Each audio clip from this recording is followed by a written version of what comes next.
मैं मोहन भागवत के वक्तव्य से बिल्कुल सहमत नहीं हूँ, बिल्कुल सहमत नहीं हूँ। और तुमसे भी कह रहा हूँ, मोहन भागवत हमारे अनुशासक नहीं हैं, हम उनके अनुशासक हैं। नमस्ते, आप सभी से अनुरोध है कि कृपया हमारे चैनल को सब्सक्राइब करें, वीडियो को लाइक करें, शेयर करें, हमारे आप मर्चेंडाइज स्टोर को विज़िट करें और जयपुर डायलॉग्स के पुणे डेक्कन समिट के लिए नीचे डिस्क्रिप्शन पर जाकर क्लिक करें और रजिस्टर करावें। एक पुरानी कहावत है, अतिका भला न बोलना, अतिकी भली न चूप, अतिका भला न बरसना, अतिकी भली न धूप। तो अब समस्या हो गई है बहुत बड़ी, और इस समय हिंदुओं में आपस में ही संग्राम आरंभ हो गया। जी हाँ, और ये तो आप पता है हिंदुओं में होता रहता है। और इस समय ये संग्राम आरंभ हुआ है, किस कारण से इस समय संग्राम आरंभ हुआ है? हमारे सरसंघ चालक मोहन भागवत जी के कारण। क्योंकि सब कुछ अच्छा चल रहा था, हिंदुओं में जागरण हो रहा था, हिंदुओं में एकता फैल रही थी, बटेंगे तो कटेंगे है और एक है तो सेफ है, ये नारे जो थे वो ज़बरदस्त रूप से गूंज रहे थे। उसके कारण चुनावी सफलता मिल रही थी, महाराष्ट्र में अभूतपूर्व सफलता मिली, हरियाणा में सफलता मिली, और इसके एक नायक के रूप में योगी आदित्यनाथ प्रतिस्थापित हो रहे थे। लेकिन अब हुआ ये कि मोहन भागवत जी का एक वक्तव्य आया, और मोहन भागवत जी के वक्तव्य के प्रतिकार में हमारे जगत गुरु रामानंदाचार्य श्री रामभद्राचार्य जी ने बहुत ही सख्त प्रतिक्रिया दी, बहुत ही कठोर प्रतिक्रिया दी। और वो जो कठोर प्रतिक्रिया दी, उससे जो कुछ भी यदि चाहते होंगे हमारे सरसंघ चालक जी कि किसी प्रकार से जो टेम्परेचर बढ़ रहा है उसको डिफ्यूज़ करें, वो उसका ठीक उल्टा हो गया। और अपितु उन्होंने तो पूरे संघ को ही कटघरे में खड़ा कर दिया, और यहाँ तक कह दिया। अब आप ये देखिए कि याद करें कि कुछ वर्ष पहले मोहन भागवत जी स्वयं रामभद्राचार्य जी की तुलसी पीठ में चित्रकूट में जाकर, और वहाँ पर एक सम्मेलन हो रहा था, वहाँ पर उन्होंने भाषण दिया था। और वो जो भाषण था वो एक प्रकार से हिंदू एकता के पक्ष में दिया था।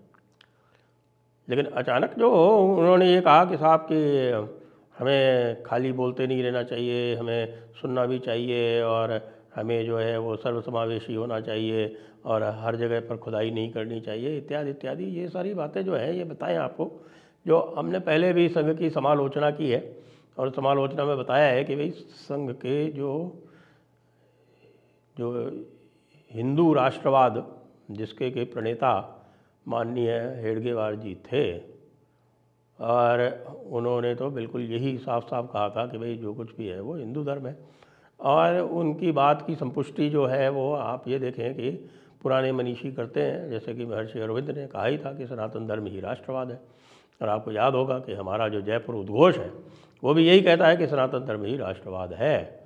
और जो हमारा जयपुर संकल्प है वो कहता है कि सब हमारे पूर्वजों ने हमको ये दिया है, और हम इसकी रक्षा के लिए कृत संकल्प हैं, और इसके लिए तन मन धन से जो कुछ भी उद्योग हो सकेगा वो करेंगे। ये हमारा जयपुर संकल्प है। तो अचानक इन सब चीज़ों पर ठंडा पानी डालने का जो भी प्रयास किया माननीय मोहन भागवत जी ने, उसकी बहुत ही तीखी प्रतिक्रिया दी है हमारे जगत गुरु रामभद्राचार्य जी ने। और यहाँ तक कह दिया कि भाई आप हिंदू धर्म को संचालित करने वाले कोई नहीं हैं। ये भी कहा कि आप एक तरह से ये कहा कि भाई आप जो है वो आप एक संगठन के मुखिया मात्र हैं, आप हिंदू धर्म के आचार्य नहीं हैं। ये रामभद्राचार्य जी ने कहा, और ये उन्होंने एक इंटरव्यू में कहा। भी पहले तो उन्होंने ये कहा साफ साफ कि भाई वो हिंदू धर्म में वो हम उनके अनुशासन में नहीं है, वो हमारे अनुशासन में है। यानी कि उनका कहना है कि जहाँ तक हिंदू धर्म की बात है तो आरएसएस को जो संत महात्मा इत्यादि जो दिखाएंगे जो मार्ग, उसके ऊपर चलना पड़ेगा। उन्होंने ये भी नकार दिया, उन्होंने ये भी मना कर दिया। उन्होंने कहा कि 1984 का जो पूरा आंदोलन था वो संत महात्माओं का आंदोलन था, और संघ ने और भारतीय जनता पार्टी ने तो 1992 में जो घटना हुई थी, या उसको कहें आपकी जो हमारे लिए शौर्य दिवस है, वो भी उन्होंने तो डिसोन कर दिया था। उन्होंने कहा नहीं नहीं नहीं, ये हमने नहीं कहा या किया, ये तो हो गया या किसी ने कर दिया, और सभी ने उसको डिसोन किया। ओन किया किसने? ये कहें कि अगर उसको किसी ने खुले तरीके से ओन किया तो उसमें सर्वप्रथम तो योगी आदित्यनाथ के जो गुरु थे महंत अवैधानंद जी, उन्होंने किया। उन्होंने कहा कि हाँ ठीक है, हमने किया, बोलो। और या फिर बाल ठाकरे ने किया, हालांकि बाल ठाकरे का कोई उसमें योगदान नहीं था, लेकिन वो कह रहे भाई और नहीं कोई कर रहा तो हम करते हैं इसको, हम इसको ओन अप करते हैं। अब यदि इतिहास देखें राम जन्मभूमि आंदोलन का, तो ये बात सही है कि राम जन्मभूमि आंदोलन में कोई योगदान जो है वो आरंभ में उसको आरंभ करने में कोई योगदान जो है वो आरएसएस इत्यादि का नहीं था। ये तो इनका एक पालनपुर सम्मेलन हुआ था, मेरे विचार से 1985 में शायद हुआ था, या 84 में जब बुरी तरह से हार गए थे, जब इनकी 2 सीटें आई थी, तब जब ये ढूंढ रहे थे कि क्या किया जाए, तब इन्होंने सम्मेलन में उसको राम जन्मभूमि आंदोलन को अंगीकार किया था। उसके पहले से विश्व हिंदू परिषद भी इसमें आ चुकी थी। विश्व हिंदू परिषद के बाद भारतीय जनता पार्टी ने इसको अपने प्रोग्राम का पार्ट बनाया, तो उससे जो है वो उसको बल अवश्य मिला, लेकिन उसके नायक और उसकी पृष्ठभूमि में सदैव अशोक सिंघल जी ने, जो इसके महानायक थे इस पूरे आंदोलन के, उन्होंने संत समाज को ही रखा। अब जैसा कि आप भारतीय संत समाज को जानते हैं कि इतने अधिक संप्रदाय हैं, इतने अधिक मतांतर हैं, यानी कि अगर आप वेदांतियों को ले लें तो उन्हीं में पता नहीं कितने मतांतर हैं, और जो अयोध्या में जो मुख्य संप्रदाय था बैरागियों का, वो एक लड़ाका संप्रदाय था। और राम जन्मभूमि का जो आंदोलन है वो दूसरे आंदोलन से इसलिए अलग है क्योंकि सन 1528 से लेकर और 2019 में जब तक निर्णय नहीं आया तब तक एक दिन भी उन्होंने लड़ाई नहीं छोड़ी। ये बात अलग है कि भाई सुप्रीम कोर्ट निर्णय आया, सुप्रीम कोर्ट ने सरकार को नया ट्रस्ट बनाने का उत्तरदायित्व दिया, और जो उत्तरदायित्व को उन्होंने निभाया तो उसमें जो है उन्होंने संघ के एक प्रचारक को बना दिया उसका सेक्रेटरी ट्रस्ट का, और वो करता धरता हो गए चंपत राय जी। तो इससे जो है मुझे लगता है कि संभवतः कहीं मोहन भागवत जी को यह अनुमान हो गया, या उनको एक ये कहें भ्रम हो गया कि भाई ये जो पूरा का पूरा जो ये सफलतापूर्वक किया गया है वो संघ द्वारा किया गया है।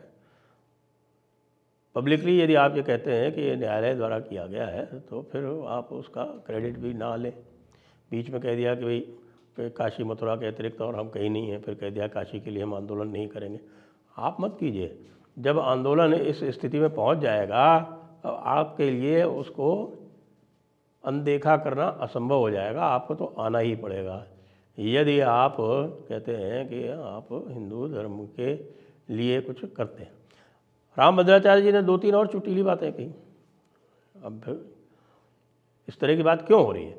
तो मुझे लगता है कि बिल्कुल ही अनावश्यक था इस समय किसी प्रकार का वक्तव्य देना, और यदि वक्तव्य दिया है तो फिर उसकी प्रतिक्रिया तो होगी। और उन्होंने ये कहा कि भाई ये जो है ये बांग्लादेश में हिंदुओं के लिए हो रहा है, उसके लिए क्यों कुछ नहीं बोलते?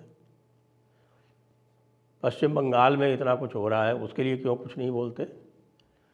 इनको जो हमारा शौर्य है उसके ऊपर ठंडा पानी ही डालना है केवल। ये सारा का सारा कार्यक्रम हम लोग तय करेंगे। ये हिंदू धर्म के जो भी हमारे जहाँ भी मिल रहे हैं और जहाँ प्रमाण हैं पहले से, हम वहाँ कर रहे हैं। हम कहीं नई चीज़ कोई ढूंढने नहीं जा रहे हो। ये बात सही है। सीताराम गोयल जी ने तो 1800-1900 की लगभग 2000 की लिस्ट ही बना रखी है और लिस्ट में सारे प्रमाण जो है वो लिस्टेड है। उसके अतिरिक्त तो कहीं ढूंढने जा नहीं रहे। और वैसे भी जो कहते हैं ना कि साहब कहीं ढूंढो कुछ भी मिलेगा, भैया कहीं भी खोद लो, कहीं भी खोद लो, नीचे मस्जिद नहीं मिलेगी, ये गारंटी है। और नीचे मस्जिद नहीं मिलेगी, केवल मंदिर ही मिलेगा, तो इसका अर्थ क्या है? इसमें कोई किसी प्रकार का संदेह है क्या? आप सारे इस्लामी जितने भी कथाकार हैं, इस्लामी जितने भी इतिहासकार हैं, उन्होंने बढ़ा चढ़ा के लिखा है कि कहीं किस तरह से मंदिर तोड़े गए, किस प्रकार से मूर्तियाँ तोड़ी गईं और मस्जिदों की सीढ़ियों में चुनी गईं। ये उनके अपना एक गौरव गाथा है उनकी।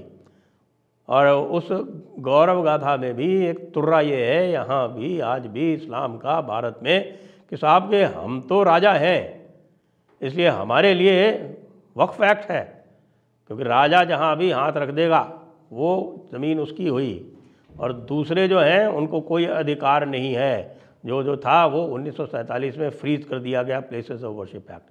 अब ये जो है ये घटना यहाँ तक नहीं रहने वाली है। मुझे लग रहा है कि ये मामला और आगे बढ़ेगा और इसके लिए फिर नरेंद्र मोदी को बीच में हस्तक्षेप करना पड़ेगा। और वो हस्तक्षेप जो है वो उसी प्रकार से होगा कि ये जो टेम्परेचर जो है वो बग़ैर मतलब के अनावश्यक रूप से जो मोहन भागवत जी ने बढ़ाया है उसको यदि ठंडा करना है तो भाई योगी मार्ग ही एकमात्र उपाय है। आपको बीच का रास्ता निकालना है तो आप प्लेसेस ऑफ वर्शिप एक्ट जो है उसको आप समाप्त कर दीजिए, रिपील कर दीजिए, एफिडेविट दे दीजिए। और एफिडेविट देने की भी आवश्यकता नहीं है, आप तो ऑर्डिनेंस निकाल के इसको रिपील कर दीजिए, तभी ये जाके ये मामला ठंडा होगा। नहीं तो ये जो है इसकी जो